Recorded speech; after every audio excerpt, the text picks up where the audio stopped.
Namaskar. I am Pradeep Gokhale from Central University of Tibetan Studies, Sarnath. The module that we are considering now is entitled Nigrahasthana in Nyaya and Buddhism. The e-text has been written by Professor Ratna Datta Sharma from Jadavpur University. Indian philosophers often entered into controversies with other philosophers or philosophical systems. By and large, they wanted to conduct philosophical debates in a democratic and impartial atmosphere.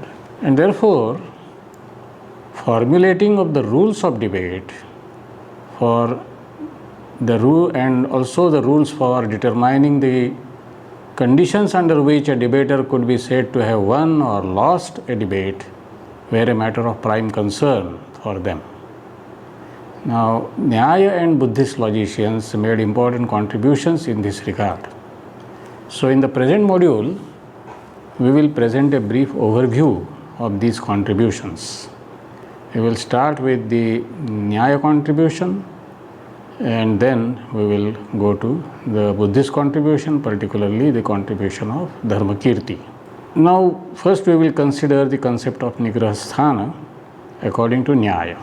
Actually, we have referred to this notion in the previous module, where we talked about the rules of three kinds of debate, namely Vada, Jalpa and Vitanda, and we saw that Nigrahasthana was an important type of rule or set of rules which was applicable in all the three types of debates, but particularly in Jalpa and Vitanda, where the winning or losing the debate was an important matter. So, rules on the basis of which the Madhyastha, that is the umpire, can decide whether a particular party has lost the debate or he has won the debate, those rules were important. And Gautama in Nyaya Sutra gives a list of such rules. He gives a definition of these rules of Nigrahasthana also. And what is the definition that he gives? That Nigrahasthana consists in Apratipatti and Vipratipatti. Apratipatti means ignorance, Vipratipatti means false cognition. So, the idea is that due to Apratipatti or Vipratipatti, the arguer either fails totally or fails to discharge his duties in the appropriate time and in the appropriate manner. This being detected leads to the humiliation of the arguer. So, Gautama in Nyaya Sutra just mentions Nigrahasthana in the very first sutra, where he gives the list of all the relevant terms. Then in Nyaya Sutra 1 to 60, he defines Nigrahasthana. In Nyaya Sutra 5.2.1, he mentions different varieties of Nigrahasthana. And in the 5th chapter of Nyaya Sutra, he offers the definitions of 22 types of defeat situations. So, now what we are going to do is to try to understand these 22 types of Nigrahasthana which Gautama mentions and he also describes in Nyaya Sutra chapter 5. So, first Nigrahasthana is called Pratijñā Hani. Actually, you will find that the first four Nigrahasthanas are related to Pratijñā. Somehow they are concerned with Pratijñā. Pratijñā Hani, Pratijñā Antara, Pratijñā Sannyasa and Pratijñā Virodha. So, what is Pratijñā Hani? Pratijñā Hani can be translated as deviating from the thesis announced for proof. So, a debater first gives his argument. While giving argument, naturally he states his pratijñā, his thesis. Now, suppose a participant has offered an argument in favor of his own position. If in view of the resulting criticism he admits an adverse implication of the thesis announced for the proof, he initiates the defeat situation called pratijna hani. Then second one is pratijnantara, that is shifting the thesis to be proved. Pratijnantara means different pratijna.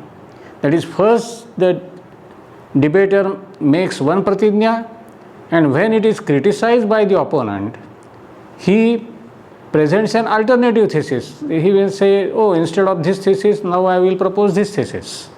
So which means that he has in a way accepted that the earlier thesis he cannot defend, and in this way he is said to be defeated by the defeat situation called pratijnantara.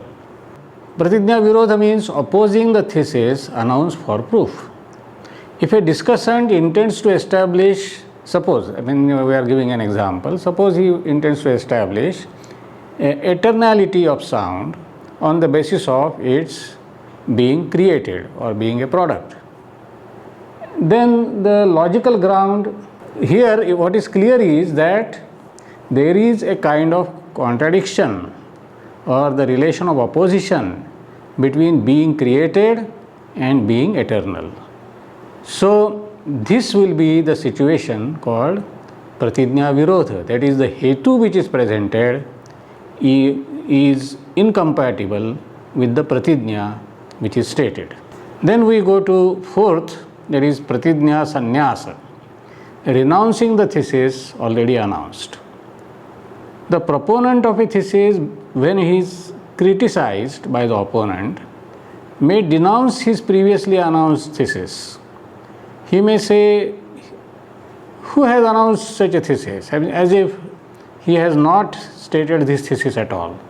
So this kind of situation initiates his defeat, and the defeat situation will be called pratijna sannyasa. Fifth one is hettvantara, shifting the reason.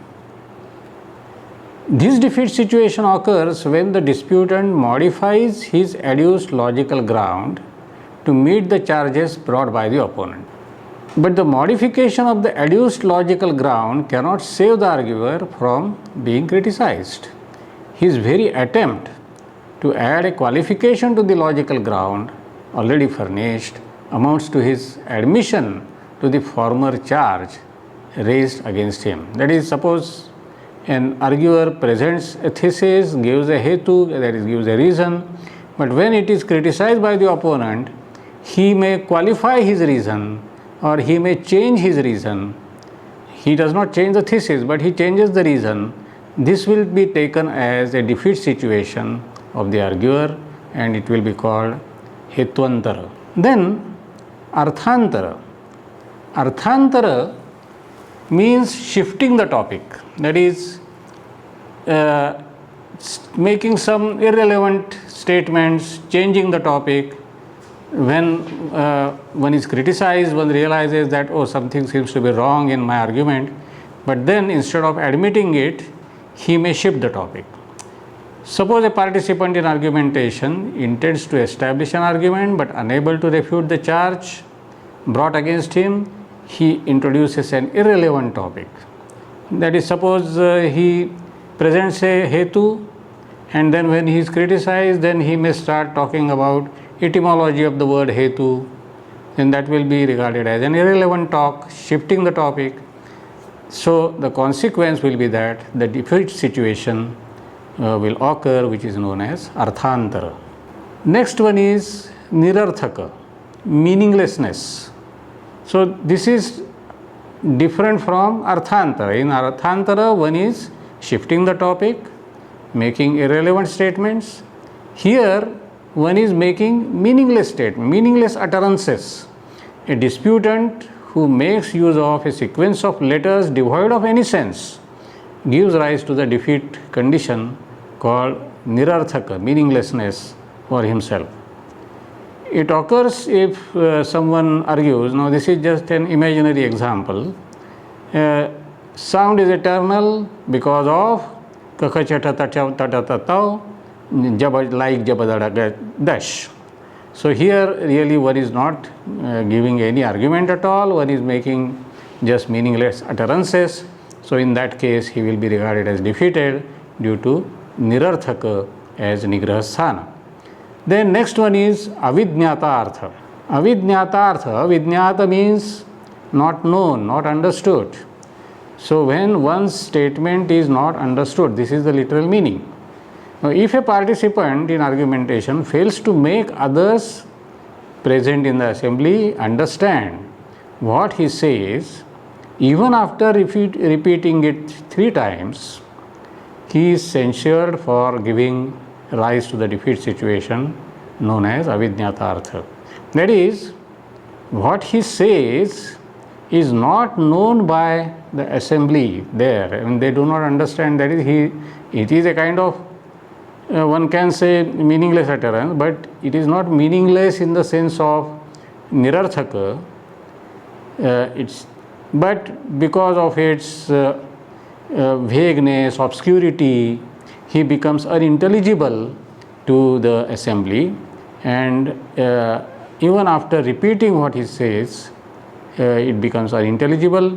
So it will be regarded as a situation of defeat, and that it will be called avidnyata artha. Next one is called aparthaka. Now aparthaka is incoherent. So actually nirarthaka, aparthaka, all these can be regarded as the members of the same family. In some way or the other, the debater is making meaningless, irrelevant statements. But this meaningless, there can be varieties of meaninglessness, varieties of irrelevance, and therefore Gautama has introduced different nigraha sthanas so that nobody should find an excuse that strictly speaking I am not committing this nigraha sthana. If you are not committed this nigraha sthana, you have committed that nigraha sthana. So in this way it should be possible for the judge to put the charge properly against the debater. So therefore different rules of debate Gautama has formulated. So aparthaka, incoherent. So in this case the speaker uses different individual expressions that violate the rules of syntax and semantics and thus fail to convey any connected sense in spite of being meaningful in isolation. So such a person is adjudged defeated, and this defeat situation is known as aparthaka.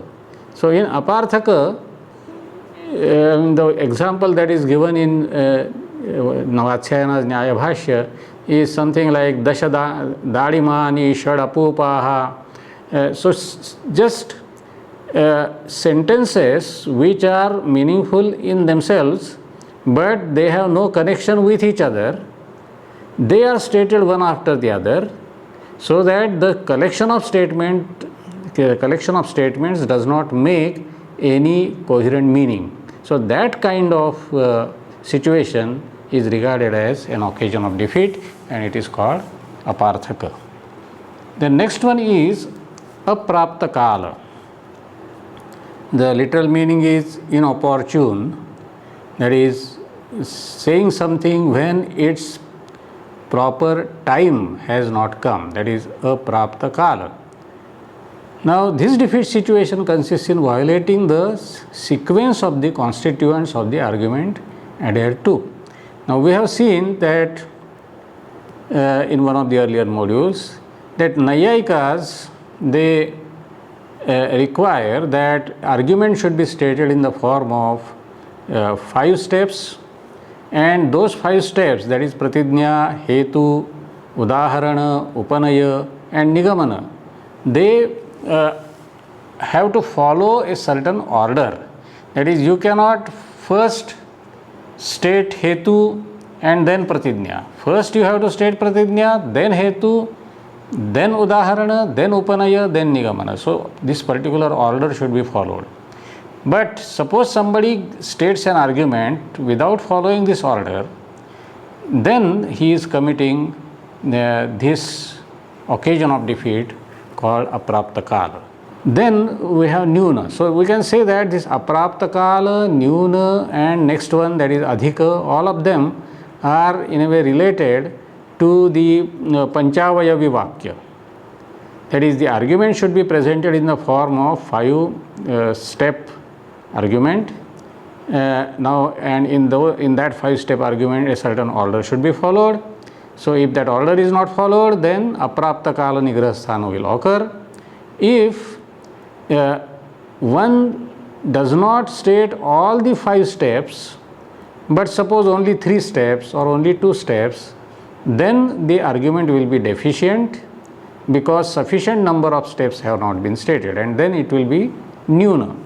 So, nyuna means stating less than required or insufficient number of steps.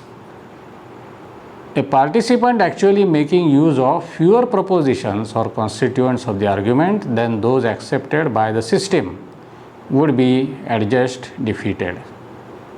The fault which would constitute the ground of his defeat is called nyuna. And opposite of nyuna is adhika. Adhika means stating more. The situation is altogether opposite in the case of adhika.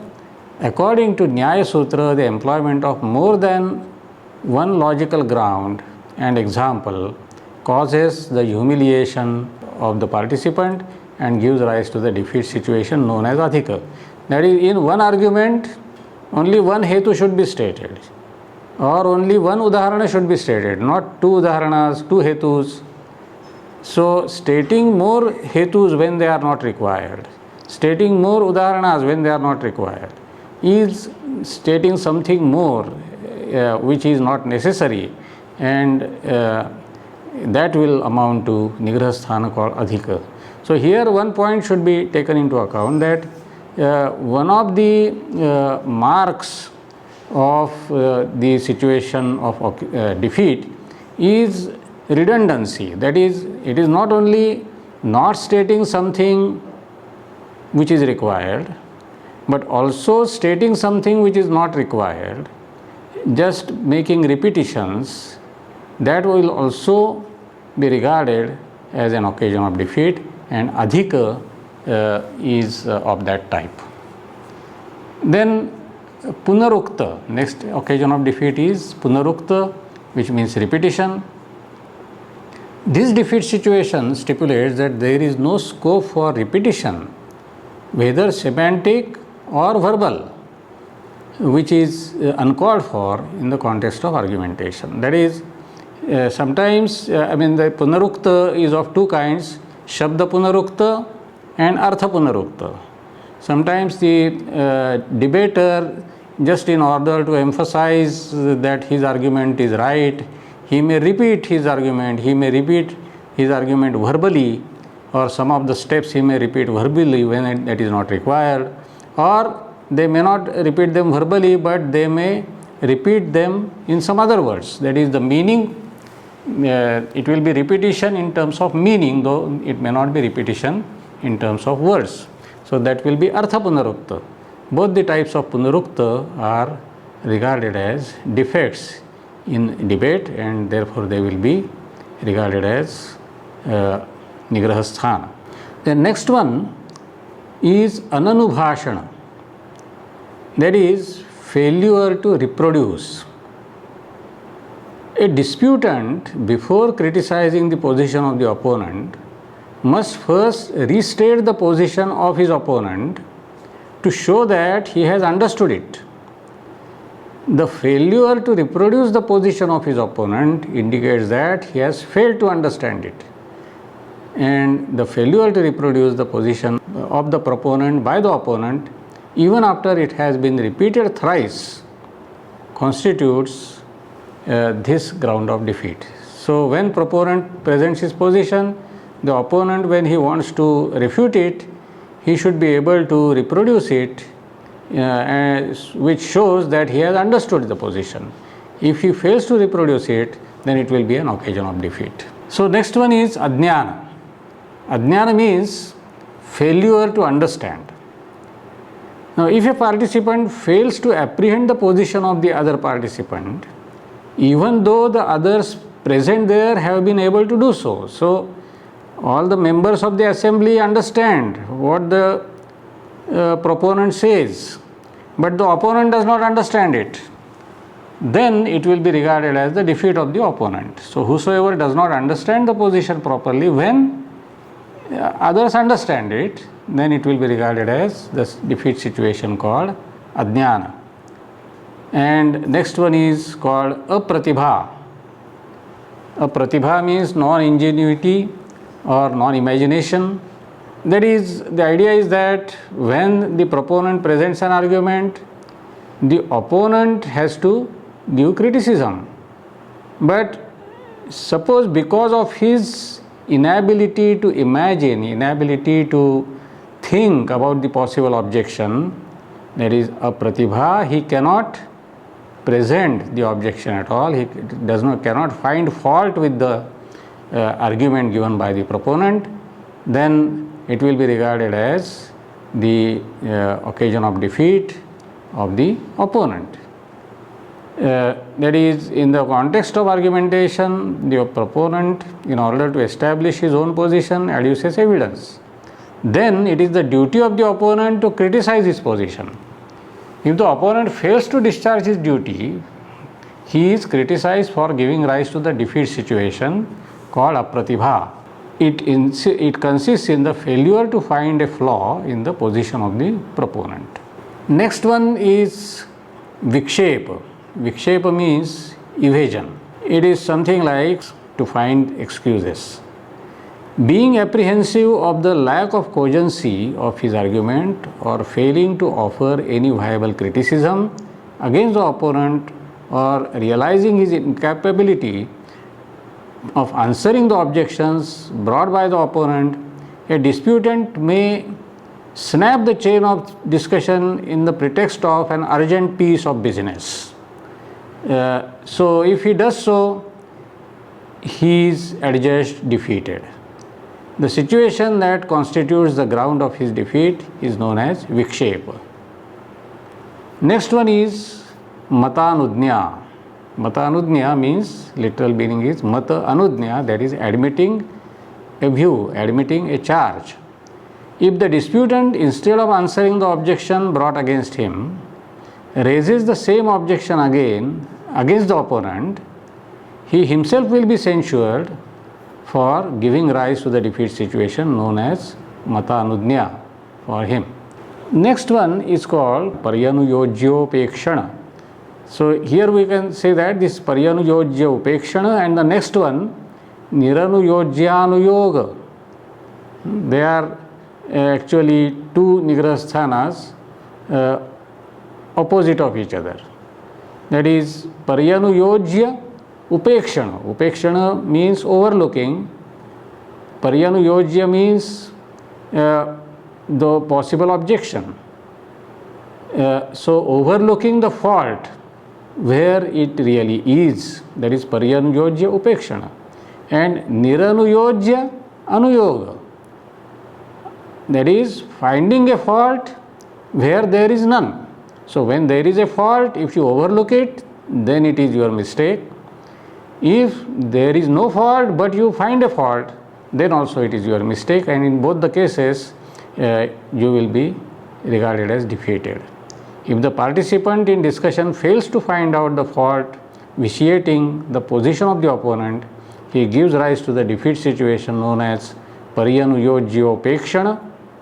And in case the arguer criticizes the opponent for committing a fault, even though it is not actually the case, he initiates the defeat situation known as niranuyojya anuyoga.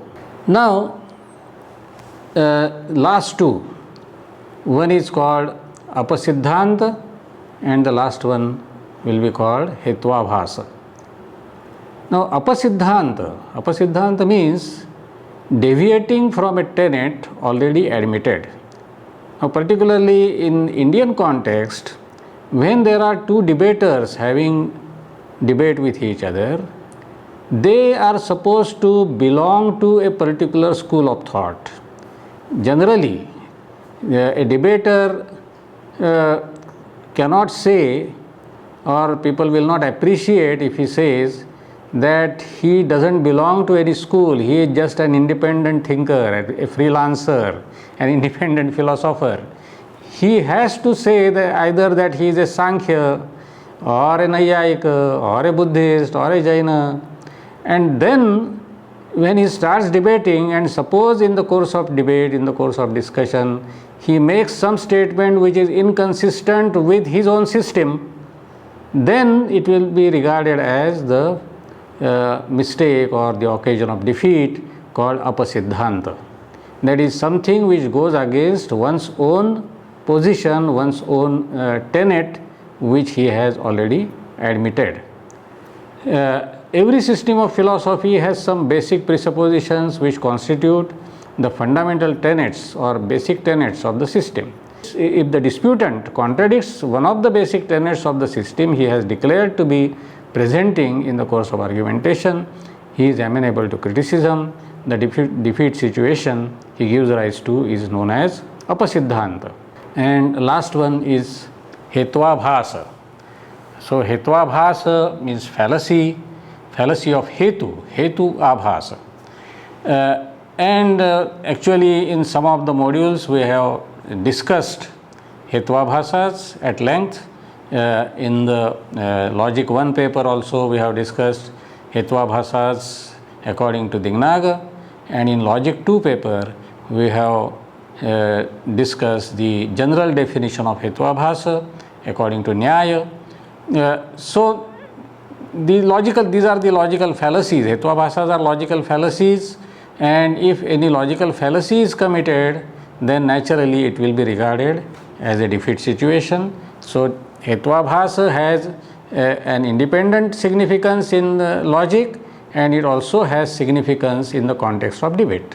Now we come to the Buddhist approach to Nigrahasthana. Now Buddhist approach to Nigrahasthana we will be mainly considering in the context of Dharmakirti. Dharmakirti, who was the 7th century Buddhist logician, he wrote a text called Vadanyaya, that is logic of debate. In this, he criticized the Nyaya theory of Nigrahasthana, and in the same text he also presented his own theory of Nigrahasthana. Now what were his views which he presented? That we will see. Now although he uses the word Vada there in the title of the text, Vadanyaya, it is not the same as what Nayayikas called Vada. We have seen that for Nayayikas, Vada, Jalpa and Vitanda, these are the three varieties of discussion or debate, and Vada is supposed to be friendly discussion where no question of winning or losing arises. But when Dharmakirti uses the word Vada in the title of his work, this Vada is debate in general. It is not the friendly debate which Nyaya talks about. What Nayayikas call Jalpa resembles what Dharmakirti calls Vada, because in Vada, in Jalpa, two parties have two positions and both of them are interested in defeating the position of the other party and defending one's own position. So this type of situation Dharmakirti has in mind when he talks about Vada. But in spite of this similarity between Jalpa of Nyaya and Vada of Dharmakirti, there are also some important differences. The purpose behind debate according to Dharmakirti is to persuade the other debater rationally, to help him achieve the knowledge of truth and to remove his misconceptions. So Dharmakirti associates his concepts of victory and defeat with this goal of debate. Then for the Nayayikas, the use of both rational as well as irrational devices in the course of debate was permitted. On the contrary, Dharmakirti condemned the use of any irrational means such as chala in the course of debate. Now how Dharmakirti presents his concept of Nigrahasthana.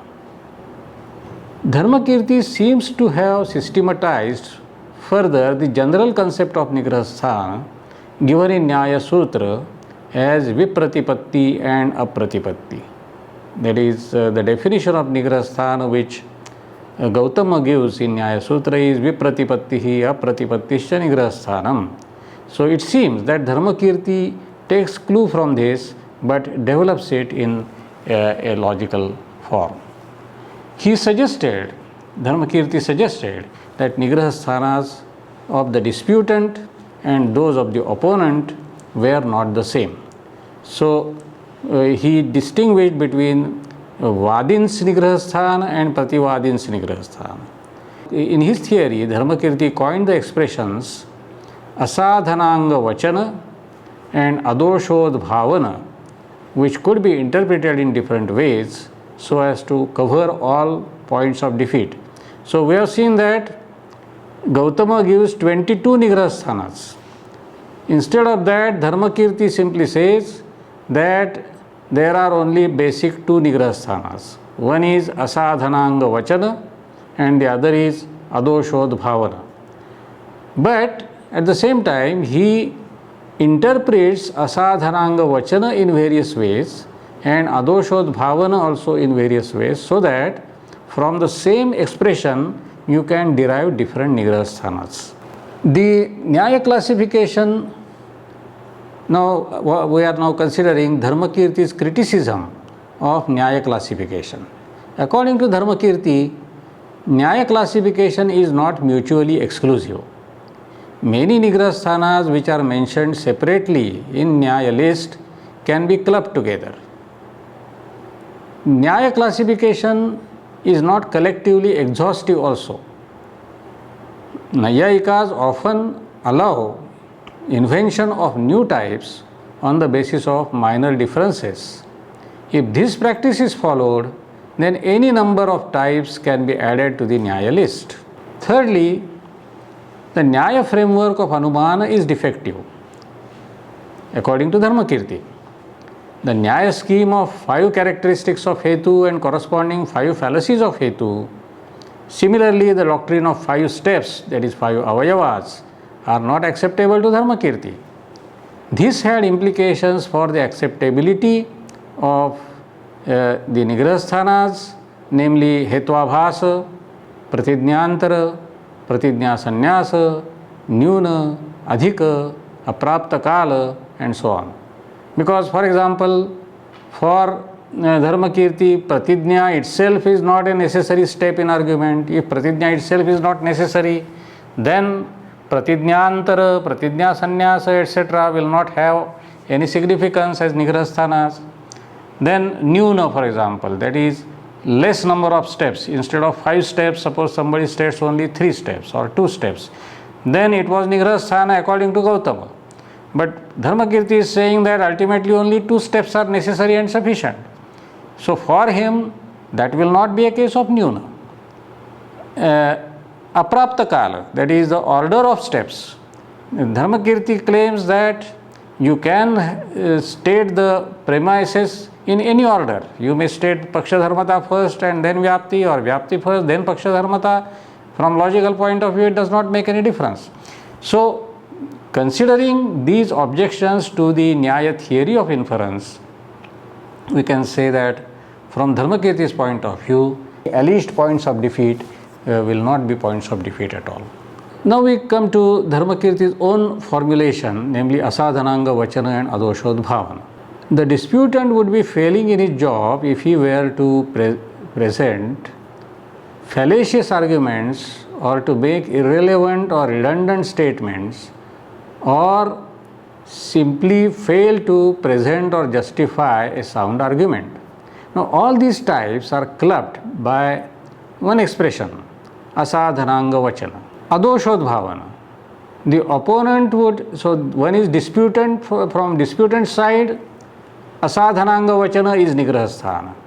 From opponent side, Adoshodbhavana is Nigrahasthana. That is, an opponent will be defeated if he commits Adoshodbhavana. A disputant will be defeated if he commits Asadhananga Vachana. Now, the opponent would be failing in his job if in the course of refuting the disputant he were to make false accusations, that is point out as a fault that which is not a fault, or simply fail to find out the genuine fault in an argument advanced by the disputant. Both these types are clubbed by Dharmakirti in one term, adoshodbhavana. I mean, how does he do that? The term asadhananga vachanam can be derived minimally in two ways. Asadhanangasya vachanam, that is stating what is not a constituent of proof, and na sadhananga vachanam, that is not stating a constituent of proof. The first derivation includes the occasions such as the statement of what is redundant as a part of proof, then the statement of a fallacious constituent of proof, and the statement of something irrelevant. Second derivation, according to Dharmakirti, includes the occasions such as non-statement of a constituent of proof and non-justification of a constituent of proof. So the above five occasions give us the occasions of disputant's defeat. Now we come to the occasions of the opponent's defeat. The Dharmakirti uses only one term, adoshodbhavanam, but it can be explained minimally in two ways. Adoshasya udbhavanam, that is pointing out as a fault what is not a fault. Na doshodbhavanam, not pointing out a fault. In this way, the opponent may be defeated in two situations, either when he points out a fault which is not a fault, or he does not point out a fault which is a fault. So this is how Dharmakirti's approach to Nigrasthana is different from Nyaya approach. About that there is no question, but that does not mean that the two theories cannot meet at all. Dharmakirti is not very critical about the two Nyaya Nigrasthanas, namely apratibha, non-imagination, and hetvabhasa, fallacies of provenance. Although he may dispute with them in details, but in theory, in principle, you can say he is not very critical about these two Nigrasthanas. In fact, Dharmakirti in one place goes to the extent of saying that the two Nigrasthanas, namely hetvabhasa and apratibha, cover all the Nigrasthanas. Then Dharmakirti accepts the Nyaya Nigrasthana punarukta with some qualifications, since it seems to imply stating what is redundant as a part of proof. In Dharmakirti's scheme, stating something redundant as a part of proof is a Nigrasthana. Similarly, Dharmakirti seems to clearly accept arthantara of Nyaya, which would be statement of something irrelevant. Then, in general, we can say that when Dharmakirti is critical about the Nyaya classification, he is not opposed to each and every type of Nigrasthana of Nyaya. He is ready to accept those Nyaya Nigrasthanas which are formally compatible with his own classification, which is more systematic. So Dharmakirti's classification is more systematic, whereas Nyaya classification is not that systematic. This is the difference, but otherwise there are some meeting points where some of the Nigrasthanas would be acceptable to both. So in this module, we have concentrated on the concept of Nigrasthana, how it was understood in Nyaya tradition and how it was understood by the Buddhist philosopher Dharmakirti, and how they follow certain different perspectives, different norms, but at the same time there are some possible meeting points where some of the Nigrasthanas, at least in their form, in their content, they may differ from each other, but in form they could be acceptable to both Nyayikas and Buddhists. Students are advised to see the e-text for more details, and also some of the references which are given for additional reading, they are advised to consult. Thank you.